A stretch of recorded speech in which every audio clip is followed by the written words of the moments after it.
Hello YouTube, my name is JFDS and welcome to another predictions video, and this time finally we'll be doing this. It's been 150 days, I think, over 150 days. I think there was a reset era thread that had the count, and after 100, but after what seemed like ages, the heavens have parted and Nintendo has finally announced that tomorrow, tomorrow, wow, I look better, but tomorrow, February the 13th, a Wednesday, a Nintendo Direct will be coming out, and everybody screamed for joy, and obviously what we're doing here is a prediction video for it, and yeah, they announced it just a couple of minutes ago on Twitter, not even half an hour, I think. Let me see, yeah, about half an hour ago, not even that. And I was just really quickly scribbling down some of the things. So the first thing is what Nintendo has announced. So tune in on the 2nd of, the 13th of February, I should say, at 2 p.m. Pacific time for a Nintendo Direct featuring around 35 minutes of information of upcoming hashtag Nintendo Switch titles, including new details on hashtag Fire Emblem 3 Houses. So first things first, 35 minutes Nintendo Direct, so about the same size as the previous Nintendo Directs, which have been jam-packed with announcements, but no 3DS.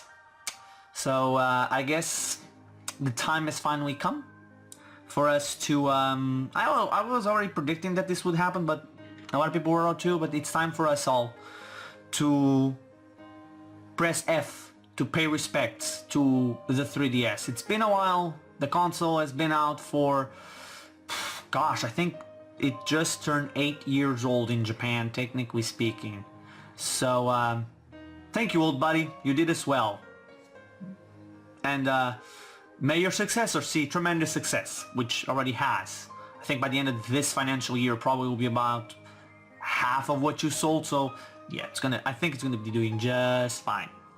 So, let's obviously start off with the first prediction, which is something that Nintendo confirmed. It's 3 Houses. What I'm guessing is 3 Houses are going to take the same spot as Mario Tennis Aces took last year. If you remember last year's Nintendo Direct, we had the 5-minute 3DS segment, then we had a 5 to 10 minutes segment of Switch titles, then we have Mario Tennis, then we had a clean sweep of announcements until we got to Super Smash Bros. Ultimate.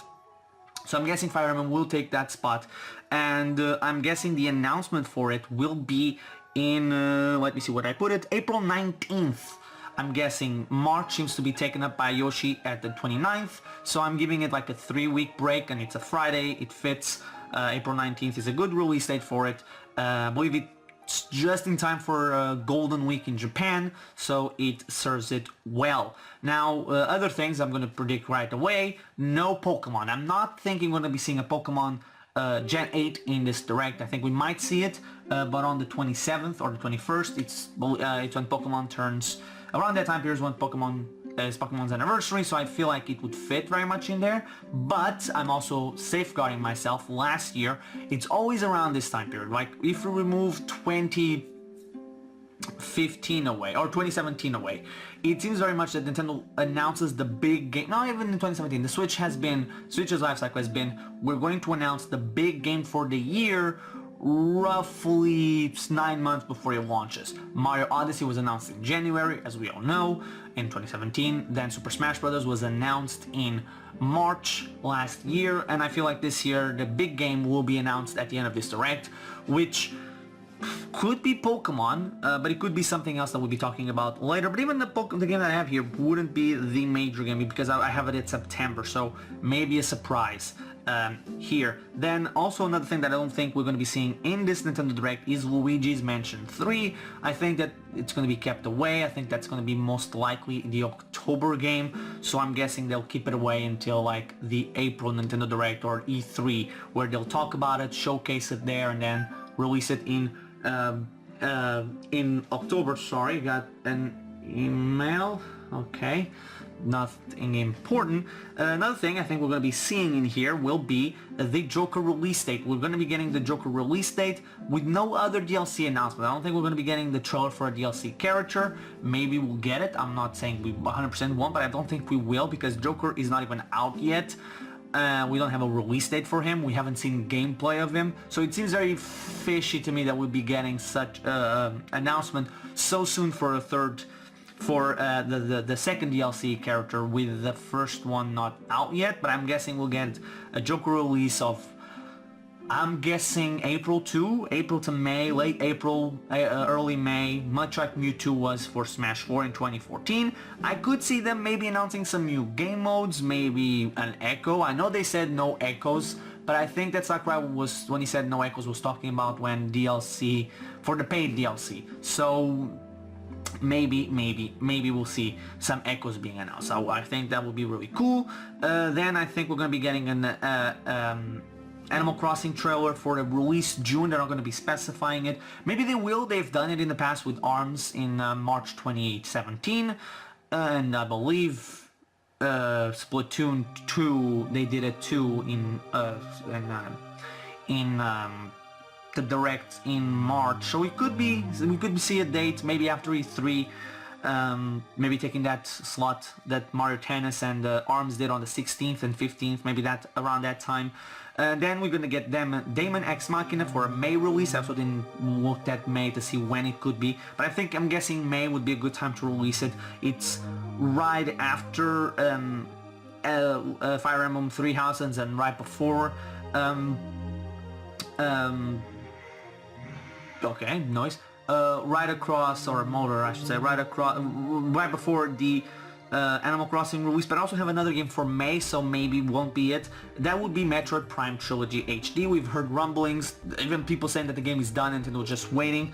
To me, makes perfect sense. It appeases the fan base that hasn't had a game in 10 years. They just had their game delayed and practically cancelled and restarted.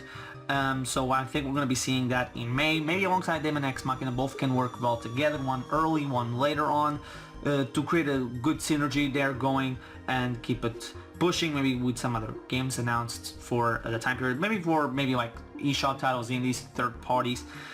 After that, I guess we're going to be seeing the allegedly Star Fox Grand Prix game, or whatever Retro was working on. I've said it in my Metro Prime discussion that it didn't make to me much sense for Nintendo to take the project away from a studio or studios. I don't know. We've heard a lot of rumors, but we don't have 100% sure what happened for Prime 4. It didn't make much sense to me to remove the game from studios that were having difficulties, or a studio having difficulties developing the game, to give it to Retro if Retro was not in good condition. We've heard all the rumblings of like, oh, the game, they're having problems with their games. It's been 5 years and they have games canceled and all that stuff. To me, it makes no sense for them to go and say like, this project is in trouble, here you have your do the game now. So with Prime 4 getting, or with them getting Prime 4 and getting announced that they are working on Prime 4, and Nintendo saying that the development was not going well on the original version of Prime 4, it seems to me like that wouldn't make much sense for Nintendo to just give it to Retro Studios if Retro was that bad. So it tells me, and especially if the rumors that we heard are true, that Retro went to Nintendo and said like, here's a demo. Obviously I think Nintendo asked for the demo, first things first, but here's the demo, here's what we can do, here's what we want to do. And if Nintendo was impressed and said like, okay, but that goes against the thing of like, if they were having difficulties, there was no way in hell to be like, okay, you guys had difficulties for the past 5 years, but this demo looks really good, so here's the game. I doubt that Nintendo would do that, especially in a game that has already cost them so much money, because here's the thing, the game was in development for around 2 years. The game began development at the latest July 2017, I mean, or June 2017, depending on when it began, and it could have even been earlier than that. And they were working on it for at the very least a year and a half, and they had to pay developers. And if the rumors are true, they had to pay developers on multiple studios.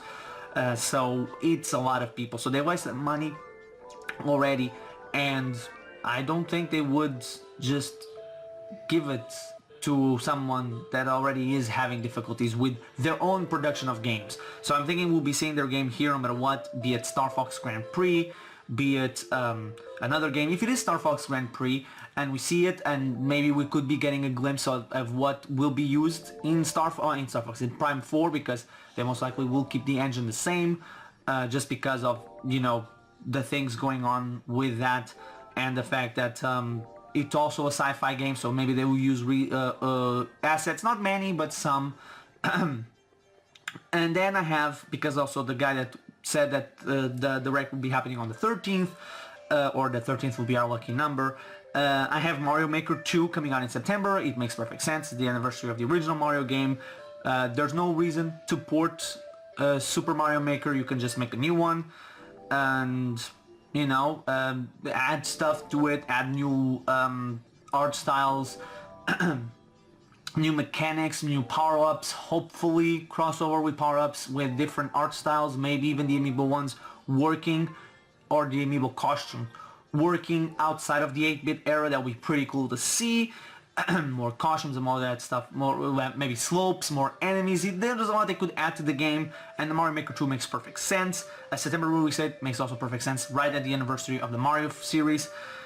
Then I have, because it's this one that we've already talked about, either a 2D Zelda or Skyward Sword HD with no date, but just 2019 maybe for a December time slot, or also in November with Pokemon maybe, because we've seen that before, Nintendo releasing big games in that time period. But maybe December would be a good time for release, either or.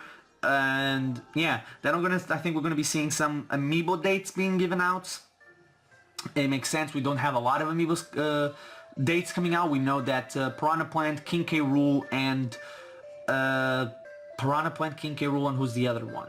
The Ice Climbers all come out on Friday, so it would make sense for them to utilize the, you know, these are coming, so here's another batch of them coming later on this year. We know that Young Lee, Ken, Isabelle, Pichu, and somebody else I'm forgetting are coming out in 2019, so giving them a release date would be a good idea. Then also from the same person saying that we'll be getting a Pikmin 3 port. We've heard that rumblings of a of Wii U ports. I'm just gonna say this, hopefully we get a Wii U port, and if it is, I hope it is 1-for-1-on-1.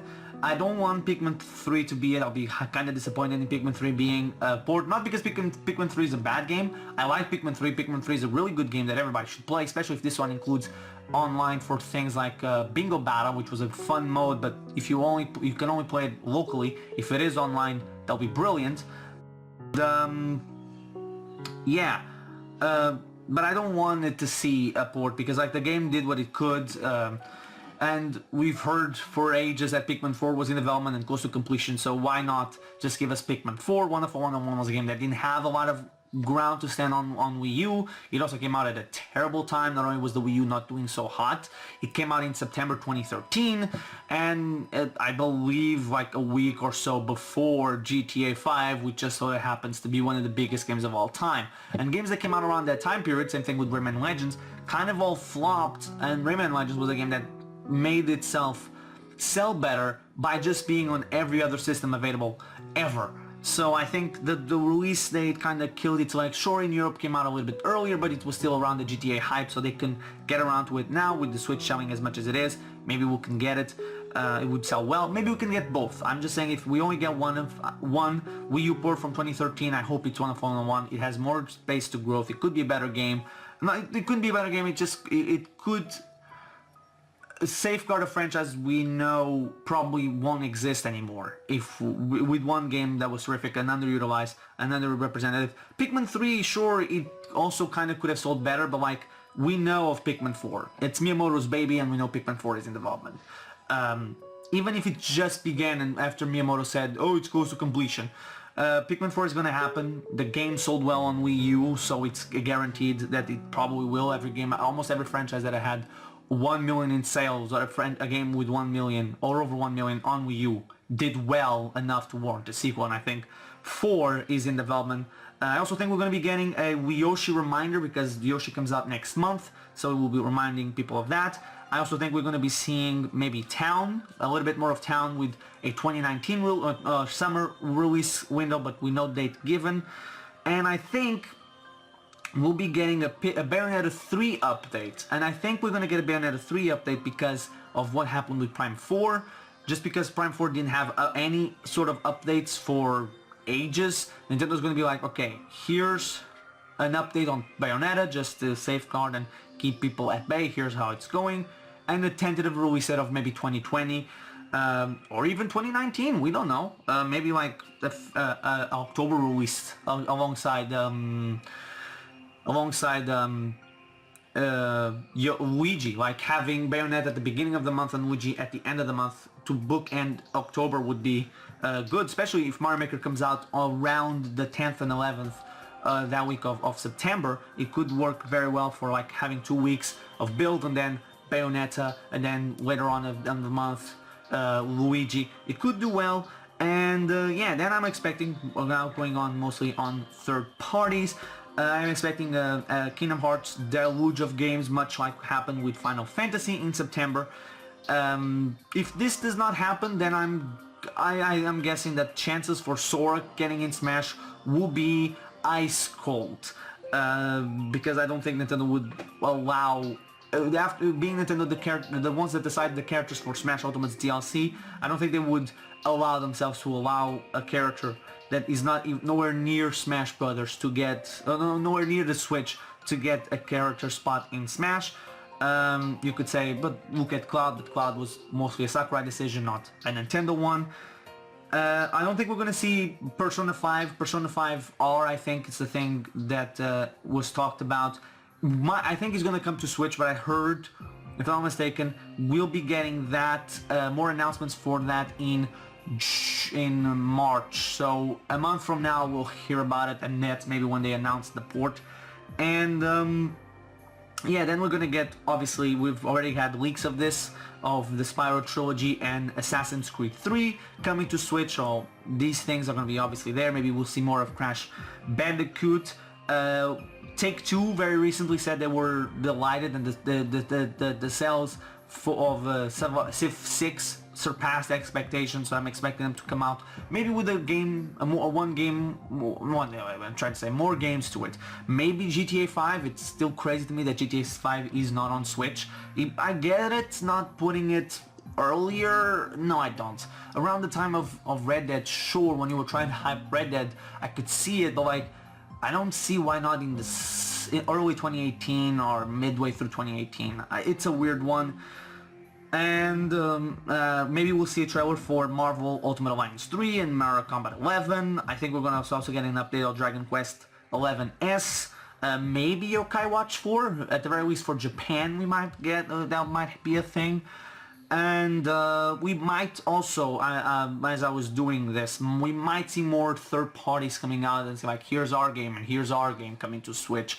Maybe we'll see Bethesda, that right now is in a very not so good position with gamers after Fallout 76. Kinda, sorta was not that good. So maybe they come out with oh, here's Fallout 4 or Fallout New Vegas or Fallout 3 coming to Switch. Maybe we can get something like that. And I guess that'll be it for this video. So yeah, Direct announced. Cannot wait. It's actually 1 hour sooner than I expected to be. I expected in my time zone it will be 10 p.m. Normally Directs are 11 p.m. My time, so I'm guessing we will be getting a rated M game. I guess that in Europe, or at the very least in Germany, I think it needs to be over 11 p.m. so they can show rated M games and rated R stuff and Peggy 18 stuff, or things for over the ages of 18. So maybe, because normally it's at a 1 p.m. or midnight in other European countries, so I'm guessing that it shows differently this time. But anyway, tell me in the comment section, what do you think will happen and what do you want to see in this Nintendo Direct? But anyway, I've been Elijah of DS. Join me again tomorrow, tomorrow when we do the reaction videos for this Nintendo Direct. And I'll see you guys then.